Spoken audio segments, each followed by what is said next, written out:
Hey scholars, it's Miss Pets. We're going to finish up our TDA from yesterday. So yesterday we restated the question and answered the question. So today we are going to cite some evidence and explain that evidence. So our I can statement, I can cite and explain evidence in a TDA. So citing means finding evidence from the text and then explaining how it answers it. So we're not just finding a bunch of words from the text and then writing them all down. That's called plagiarism. We actually have to cite it and then explain it. So my question yesterday was, how does Emma's experience show that there is no need to be afraid of change? You use details from the passage to support your answer. So I restated my question by saying Emma's experience shows that there is no need to be afraid of change. Her experiences show this because it proves change can be exciting and not just scary. So now that that's my answer, I need to find evidence to prove that it can be exciting, not just scary. So I have my text here. So as I'm going through my text, I kind of remember that here she was worried about everything. It was driving her crazy. So right here, this would not be good to support. But in this paragraph, she says it seems ridiculous. I was far too excited about getting to meet him. So it shows that she's excited, that change can be exciting. So that might be a good piece of evidence. Then it talks all about her meeting him and her just like day going as normal. But then I found another good piece of evidence here at the end where it says she couldn't stop smiling, which shows that the change is not scary. If you're smiling, it's definitely not scary. So what I did is then I took my evidence and I cited it. So I said in paragraph 3, the author states, I didn't have a single worry. I was far too excited about getting to meet him. The text also says that Emma couldn't stop smiling when she saw her brother. So that's my evidence. That was stuff that I took directly from the passage.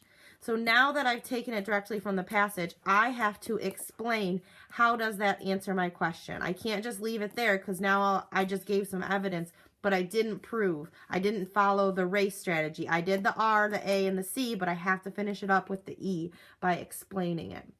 So in this case, I explained it by saying this evidence explains that although Emma was scared of the change at first, the more she thought about it, she became excited, and her smile proves she was no longer scared, but happy. So that goes back to explaining that she's not scared anymore, that new things aren't scary. So if I was reading my whole entire TDA, it would read as follows. Emma's experience show that there is no need to be afraid of change. Her experiences show this because it proves change can be exciting, not just scary. In paragraph 3, the author states, I didn't have a single worry. I was far too excited about getting to meet him. The text also says that Emma couldn't stop smiling when she saw her brother. This evidence explains that although Emma was scared of the change at first, the more she thought about it, she became excited, and her smile proves she was no longer scared, but happy.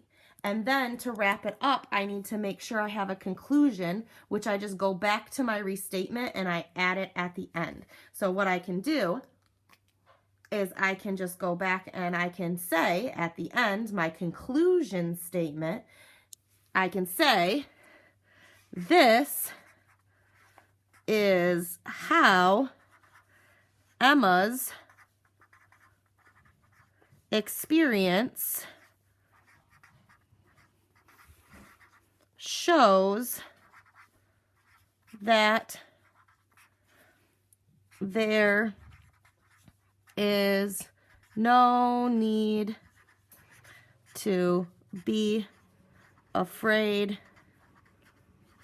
of change. So then I could type it and it could become a full essay. Now, when we're thinking about TDA, remember, it doesn't always have to be a whole bunch of paragraphs long. It can be something shorter as long as you answer it. I have one sentence in the restate, one in the answer, so that's 2. I have 2 here in the evidence, so 3, 4. I have 1 in the explain, 5, and then 1 for the conclusion, 6. So I have 6 sentences and I completely answered my question.